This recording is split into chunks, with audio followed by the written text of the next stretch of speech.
42 ಜನ ಏನು ಸಾವನ್ನಪ್ಪಿದ್ದಾರೆ. ಅದರಲ್ಲಿ ನನ್ನ ಕ್ಷೇತ್ರದ ಶಿರಟ್ಟಿ ಅನ್ನುವಂಥವ್ರು ಅವರ ಒಂದು ಡೆತ್ ಕೂಡ ಆಗಿದೆ. ಈಗಾಗಲೇ ನನಗೆ ಮೆಸೇಜ್ ಇಮಿಡಿಯೇಟ್ ಆಗಿ ನಾನು ಜಿಲ್ಲಾಧಿಕಾರಿಗಳಿಗೂ ಕೂಡ ಮಾತಾಡಿ ಇಮಿಡಿಯೇಟ್ ಆಗಿ ಅಲ್ಲಿನ ಒಂದೆಲ್ಲನೂ ಕೂಡ ಏನೇನಾಗಿದೆ ಅನ್ನೋಂಥದ್ದು ಮಾಹಿತಿ ತೆಗೆದುಕೊಳ್ಬೇಕು ಅನ್ನೋಂಥದ್ದು ಕೂಡ ಹೇಳಿದೆ. ಜೊತೆಗೆ ನಾನು ಡಿಸಾಸ್ಟರ್ಸ್ ಕಮಿಷನರ್ ಆ್ಯಂಡ್ ಸೆಕ್ರೆಟ್ರಿ ಅವ್ರ ಜೊತೆ ಕೂಡ ನಾನು ಮಾತಾಡಿದ್ದೇನೆ. ಡಿಸಾಸ್ಟರ್ ಕಮಿಷನರ್ ಬಂದು ಡೆಲ್ಲಿಯಲ್ಲಿತ್ತು.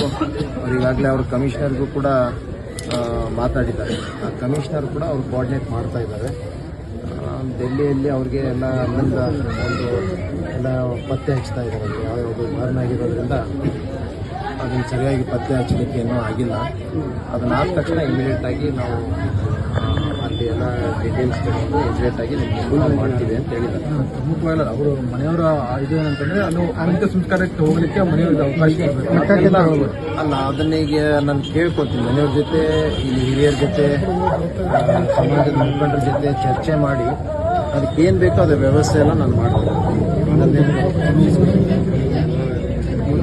ಏನೇನಿದೆ ಅದನ್ನೆಲ್ಲ ಕೂಡ ಈಗಾಗಲೇ ನಾನು ಡಿಸಾಸ್ಟರ್ಸ್ ಅವರು ಕಮಿಷನರ್ಗೆ ಸೆಕ್ರೆಟರಿಗೆ ಅವ್ರಿಗೆಲ್ಲ ನನ್ನ ಕ್ಷೇತ್ರದ ಇದಾಗಿರೋದ್ರಿಂದ ಇಮಿಡಿಯೇಟ್ ಆಗಿ ಅವ್ರಿಗೆ ಬೇಕಾದಂಥ ಅರೇಂಜ್ಮೆಂಟ್ ಮಾಡಿ ಅದನ್ನ ನೋಡಿ ತರುವಂಥ ಕೆಲಸ ಕೂಡ ಆಗಬೇಕನ್ನೋದು ಎಲ್ಲ. ಇಲ್ಲ ಸರ್, ಅಲ್ಲೇ ಅಂತಿಮ ಸಂಸ್ಕಾರ ಮಾಡ್ತೀವಿ. ಮನೆಯವ್ರನ್ನ ಕಳಿಸ್ಕೊಡಕ್ಕೆ ಸರ್ಕಾರ ಅವಕಾಶ ಮಾಡಿಕೊಡ್ಬೇಕು, ಫ್ಲೈಟ್ ವ್ಯವಸ್ಥೆ ಮಾಡಿಸ್ಬೇಕು. ಅಲ್ಲ, ಅವ್ರು ಹೋಗ್ತಾರಂತಂದ್ರೆ ನಾನೇ ಅರೇಂಜ್ ಮಾಡ್ತೀನಿ, ಅದೇನು ತೊಂದರೆ ಇಲ್ಲ. ಅದಕ್ಕೆಲ್ಲ ಅವ್ರಿಗೇನು ಇದಕ್ಕೆ ಹೋಗ್ಬೇಕು, ಫ್ಲೈಟಿಗೆ ಹೋಗ್ಬೇಕು, ಅವ್ರ ಫ್ಯಾಮಿಲಿ ಯಾರ್ಯಾರು ಹೋಗ್ತಾರೆ ಅದನ್ನೆಲ್ಲ ಅರೇಂಜ್ಮೆಂಟ್ ನಾನೇ ಮಾಡಿಕೊಡ್ತೀನಿ. ಅದರಲ್ಲಿ ಏನು ತೊಂದರೆ ಇಲ್ಲ.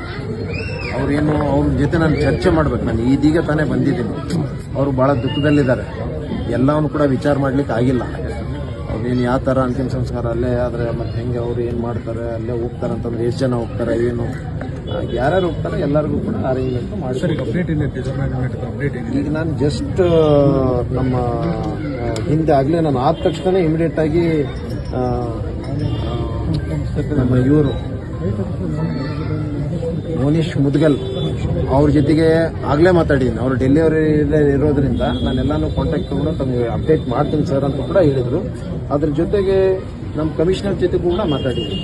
ನಮ್ಮ ಲೇಡಿ IAS ಆಫೀಸರು ಅವ್ರಿಗೂ ಮಾತಾಡಿದ್ದೀನಿ. ಅವ್ರ ಜೊತೆನೂ ಮಾತಾಡಿದ್ದೀನಿ. ಅಲ್ಲ, ಚೀಫ್ ಸೆಕ್ರೆಟರಿಗೆ ನಾನು ಬೇಕಾದರೆ ಈಗ ಸದ್ಯ ಒಂದು 5 ನಿಮಿಷದಲ್ಲಿ ಮಾತಾಡ್ತೀನಿ. ನಾನು ಅದು ಬೇಕಾದಂಥ ಸಂಬಂಧಪಟ್ಟ ಇಲಾಖೆ ಸೆಕ್ರೆಟರಿ ಆ್ಯಂಡ್ ಕಮಿಷನರ್ ಇಬ್ಬರ ಜೊತೆ ಮಾತಾಡಿದ್ದೀನಿ. ಸದ್ಯ 5 ನಿಮಿಷದಲ್ಲಿ ನಾನು ಚೀಫ್ ಸೆಕ್ರೆಟರಿ